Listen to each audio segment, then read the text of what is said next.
हर रोज एक नई कहानी देखने के लिए चैनल को सब्सक्राइब करें और बेल आइकन को दबाना ना भूलें। रिधिमा एक गरीब महिला होती है। वो एक विधवा होती है। एक हादसे में उसने अपने पति अभिमन्यु और सास कादम्बरी को खो दिया था। अब उसके घर पर उसके जेठ जेठानी धीरज और कुमुद उस पर खूब अत्याचार करते।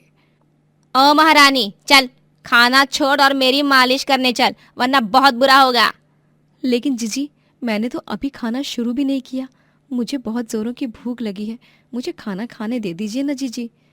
2 दिन बाद जाकर तो मुझे रोटी मिली है। 2 दिन से तो आपकी सजा का पालन ही कर रही हूं ना। ज्यादा जुबान मत लड़ा। जितना कहा है ना तुझसे उतना ही कर, समझी तू? ठीक है जीजी। रिधिमा बेचारी अपने खाने की थाली नीचे रख देती है और उठकर कुमुद के पैरों की मालिश करने लग जाती है। एक दिन कुमुद और धीरज से मिलने उनके घर पर धीरज का बॉस आता है, जिसका नाम तारक होता है। रिधिमा उनके लिए बहुत स्वादिष्ट लिट्टी चोखा बनाती है, जो खाकर तारक बहुत खुश हो जाता है और वो रिधिमा की बहुत तारीफ करता है। क्या बात है धीरज और कुमुद, तुम्हारे घर की नौकरानी तो बहुत ही स्वादिष्ट खाना बनाती है। मजा ही आ गया सच में। ये लिट्टी चोखा नहीं, ये तो अमृत है, अमृत। ओ सर, ये जो लिट्टी चोखा है ये इस नौकरानी ने नहीं, मैंने बनाया है। अरे वाह, फिर तो इसका पूरा श्रेय तुम्हें ही जाता है। सुपर। रिधिमा के बनाए हुए लजीज लिट्टी चोखे का श्रेय कुमुद ले जाती है। उन्होंने तो बॉस को रिधिमा उनकी नौकरानी है ये बताया होता है, जबकि वो कुमुद की देवरानी होती है।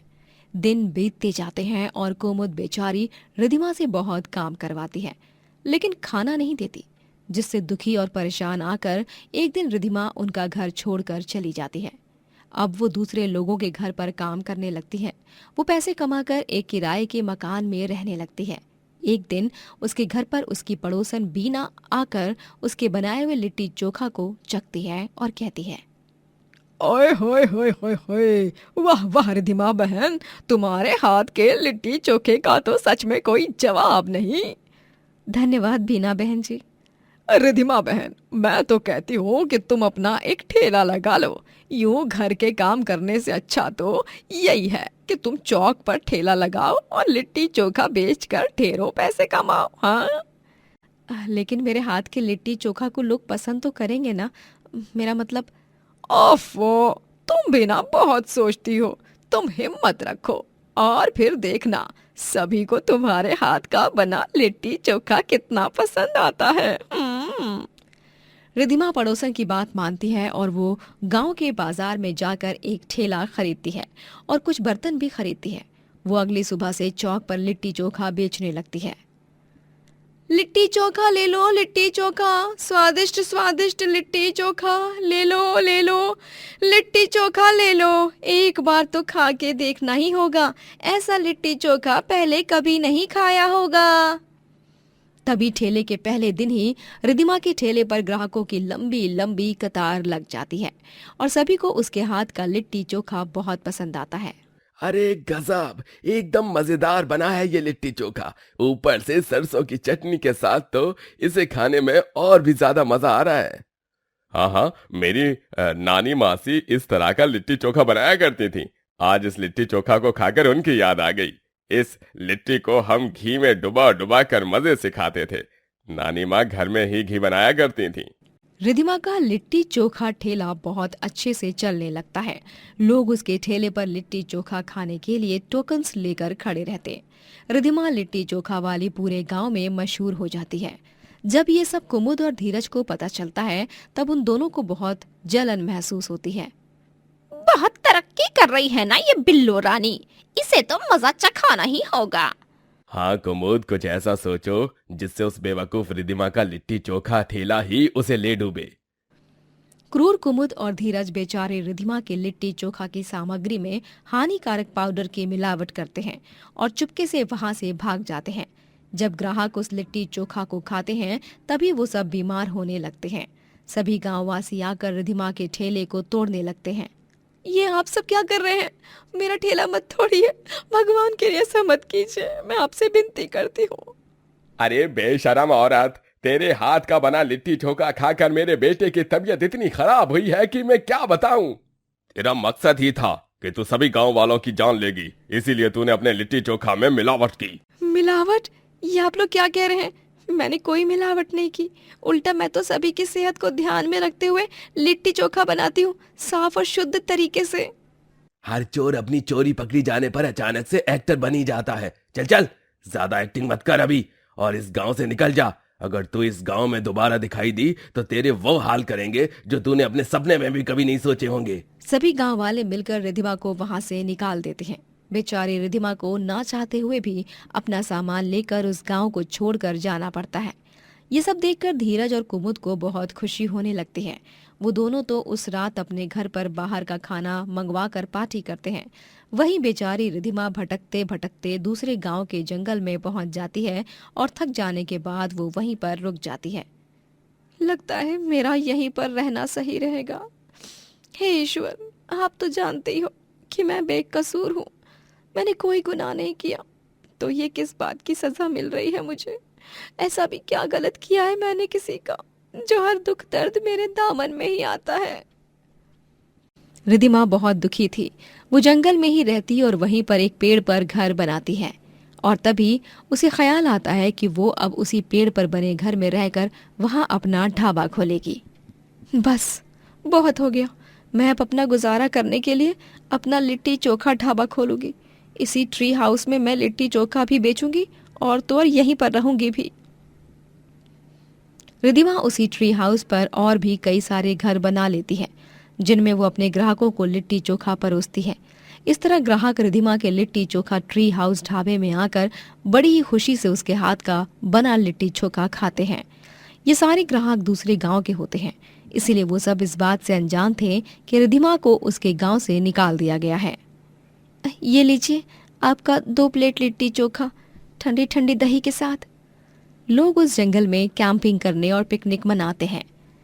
तभी वो रिधिमा के हाथ का बना लिट्टी चोखा खाते हैं और उस ट्री हाउस ढाबे में बैठकर वातावरण के साथ साथ अपना जीवन का कुछ अच्छा पल बिताते हैं।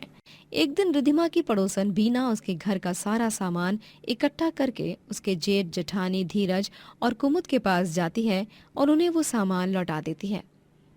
हमें नहीं पता कि वो गांव में सबकी जान के साथ खेलकर अब कहाँ गई है अपना मुंह छुपाने। पता नहीं उसने ऐसा क्यों किया।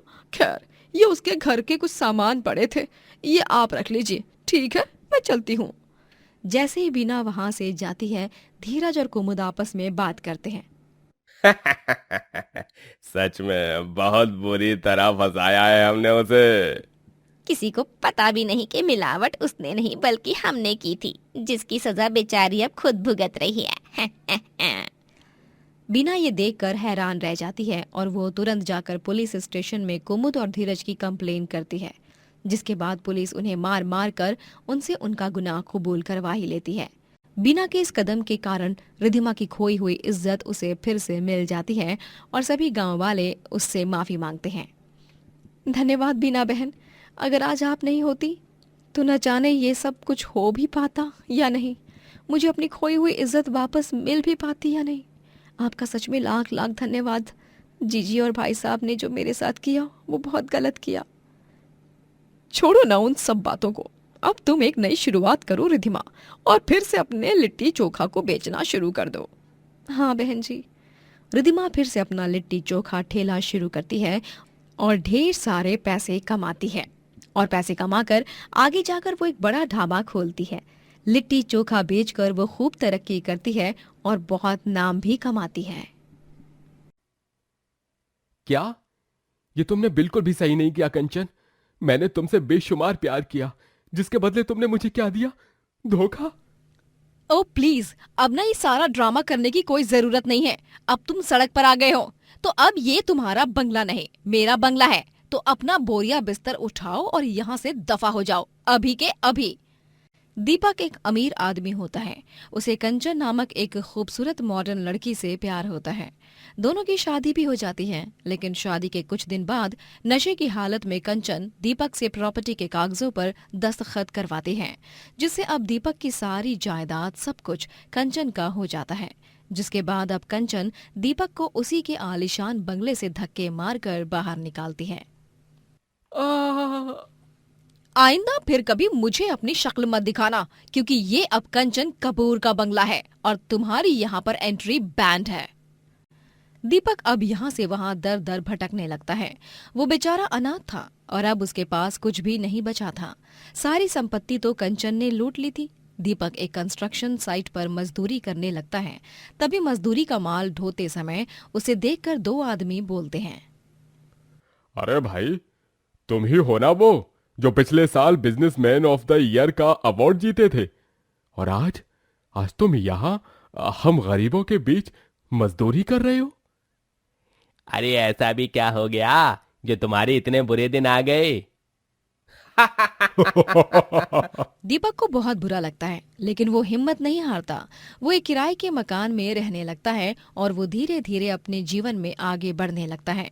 एक दिन उसकी मुलाकात चांदनी नाम की एक लड़की से होती है, जो शहर से गांव में अपने बूढ़े नाना जी के पास आई होती है। वो मॉडर्न तो होती है, लेकिन फिर भी गरीब और साधारण किस्म की ही होती है।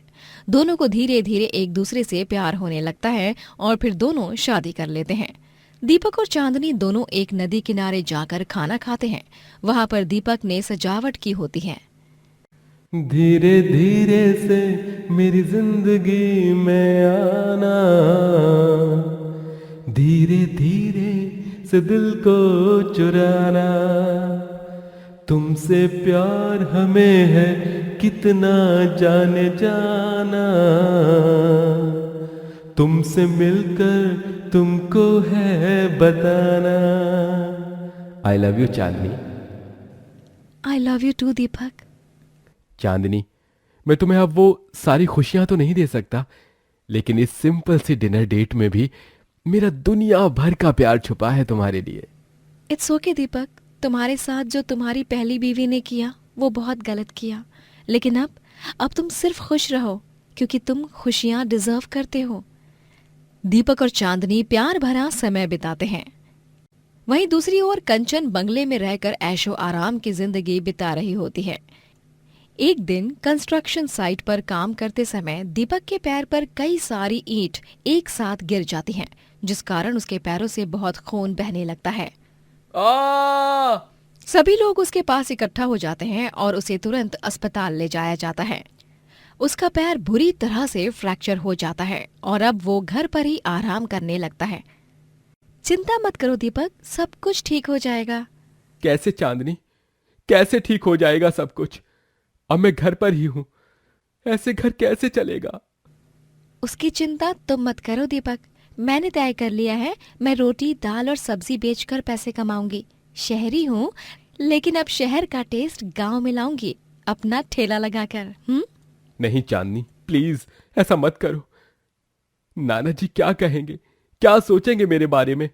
प्लीज तुम ऐसा मत करो। मैं देख लूंगा, लेकिन तुम मेरी बीवी हो, तुम काम मत करो। ये क्या बात हुई भला? जब एक पति अपनी बीवी को कमाकर संभाल सकता है, तो फिर एक बीवी अपने पति को क्यों नहीं संभाल सकती भला? हाँ, और तुम्हारे साथ जो कुछ भी हुआ है, ये सब तुमने जानबूझकर थोड़ी ना किया दीपक। टेंशन मत लो, नाना जी कुछ नहीं कहेंगे, उल्टा वो खुश हो जाएंगे मुझे काम करता हुआ देख के। चांदनी अगले दिन से चौक पर ठेला लगाकर रोटी सब्जी और दाल चावल बेचने लगती है। एक दो दिन में ही उसके ठेले पर ग्राहकों की भीड़ जम जाती है और सभी को उसके हाथ का बना खाना बहुत पसंद भी आता है। वाह, अति उत्तम, बहुत ही अच्छा खाना बनाती हो तुम। अरे भाई, मुझे भी बहुत अच्छा लगा आपका खाना। जी करता है ये दाल और पीते ही जाऊं।